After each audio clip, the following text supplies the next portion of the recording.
used to go to bed and wish I didn't want to be a mother, and wish I didn't have them yearnings, them feelings to become a mum. I used to go to bed and pray so I could get on with my life. I genuinely don't know how you've kept going. I don't know how I've done it myself, to be honest. And when I look back on it now, I think it's crazy. Oh. I've been admitted to hospital as well with people, not that I judge anybody for doing this because everybody's got their reasons, but being on a ward with people that are going for elective abortion, that they've chosen to go to hospital and have an abortion with just a screen, a hospital screen curtain separating you, and the person in the next bed, with the nurse there said, "Oh, it's the size of a grape." Just everybody's got the reasons and their choices, and I respect that.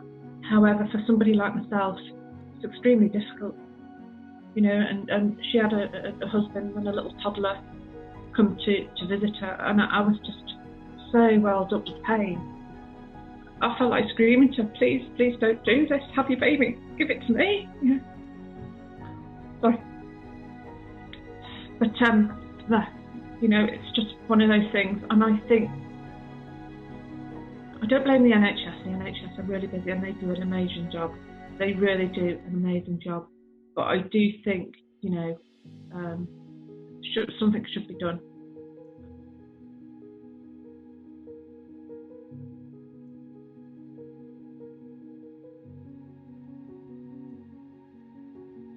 Do you think that the issue around mental health and fertility is given enough credit or enough resources? No, definitely not. No, it's not given any thought, really. Not given any thought.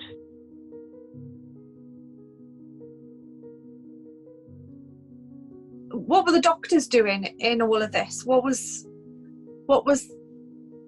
they saying? What were they doing to support you? Or but one doctor particularly could see that I didn't want to give up, could see how much I wanted to be a mother, and was really very good, and he was quite supportive, and he said, "Look, Louise," he said, "I think your age is really against you now. By this time I was well into my 40s after having so many miscarriages," and he said, "I think we should try donor embryos." So I was buoyed up with hope with this idea. So I went onto the waiting list for donor embryos, but that had exactly the same effect, no difference at all. Still kept miscarrying.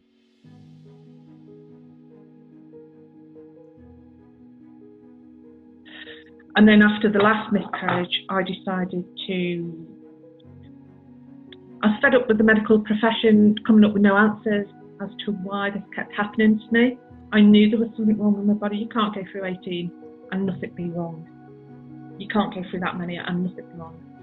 So I decided to do a lot of research myself, and I read this book called Is Your Body Baby Friendly? A doctor called Alan Beer, and he's an American doctor.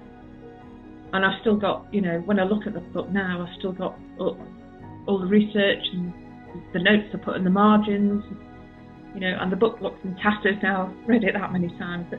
It's not an easy book to read. It's quite a technical book. But I kept going back to the immunology and the killer cells part of the book, which went into NK killer cells, natural killer cells. Yeah. I read that, and I thought, and I read the case studies of the women that had suffered from these killer cells, and I thought they're miscarrying exactly the same way I am, So I then decided to research a doctor in this country, in the UK, that could test me for killer cells, and I come across an amazing doctor called Dr. Shahata, who's in Epsom, in Surrey. And I asked my GP to refer me, which he did, and I got referred to Dr. Shahata's clinic, and he tested me for killer cells. By this time I was 46, so we're getting on. Wow.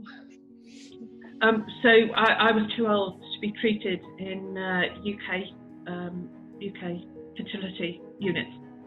So I passed the upper age limit of donor embryos, if you like. So I searched, again, went back into research for a clinic that would treat me abroad. And what it was is I wasn't going to try again, but Dr. Shahata said to me, Louise, he said, if you try again, he said, my treatment has an 85 to 95% success rate. So I said, right, okay, I'll speak to my husband. And I said to Mark, look, Mark, can we try again? I just want to see if Dr. Shahata's protocol will work for me. I just want to see if it'll work. And he said, okay, we'll try again. I found an amazing clinic called the Gynae Clinic in Czech Republic, Prague. Amazing. They were amazing. Dr. Malak, he was just another amazing doctor. I was so lucky. And the patient coordinator, what they do is they organise everything for you. They take all the stress of it away. They were so good. Richard, our coordinator, was brilliant. So I felt lucky. And this time we decided to use donor eggs and donor sperm. We had all of Dr. Shahata's protocol with medication, which was steroids, which I think made the difference. Steroids, Fragmin, aspirin, and all the IVF medication as well. And then we went to Prague and fell pregnant, and I'm still in touch with Dr. Shahata. Yeah, I send him updates on William because he's 4 now, he's at school. So I send him updates on William and send him pictures. And he sent, on his christening, he sent a beautiful little Wedgwood little curl for his first tooth, for his first curl to go into. Wow. Absolutely amazing. So I've got a lot of people to thank for my